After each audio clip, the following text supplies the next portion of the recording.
Mister ഡെറി. Yes, ഞാൻ തന്നെ. അത് എന്താ പറഞ്ഞോളൂ. Lydia Harbottle and Bloom. നമ്മൾ സംസാരിച്ചിട്ടുണ്ട്. മരണപ്പെട്ട ജോർജ് ഹാർഡിയുടെ ലോയറാണ് ഞാൻ. അതൊക്കെ. അപ്പോ കുട്ടിയാരാണ്? ഞാൻ റെബേക്ക ഹാംസ്റ്റഡ്. ഞാൻ ജോർജിന്റെ മകളാണ്.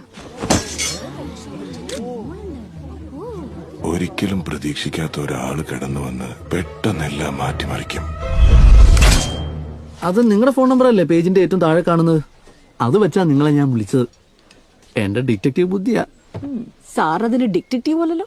അല്ല, എന്നാൽ ഒരു കാരവാന്റെ അകത്തെ ടേബിളിൽ പരസ്യമായിട്ട് വെച്ചിരുന്ന ഈ പേപ്പർ കണ്ടെത്താൻ വലിയ ബുദ്ധിയൊന്നും വേണ്ട. അതാർക്കും പറ്റും. എന്താ ശരിയല്ലേ? അതിപ്പോ അപ്പൊ ഈ ഡോക്യുമെന്റ് സാറ് കണ്ടത് രണ്ടാമത്തെ തവണ ഹാർഡിയുടെ കാരവനിൽ പോയപ്പോഴാണല്ലേ? അത് ശരിയാണ്. എനിക്ക് വീണ്ടും അങ്ങോട്ട് പോകേണ്ട വന്നു. ക്രൈം സീൻ മൊത്തം ഒന്ന് തിരയാനായിട്ടെ. പോലീസ് ടേപ്പൊക്കെ അവിടെ ഞാൻ ഒട്ടിച്ചു വെച്ചു. കയ്യിലൊക്കെ ഒട്ടിപ്പിടിച്ചാക്കുന്ന അതൊന്നും ഇവിടെ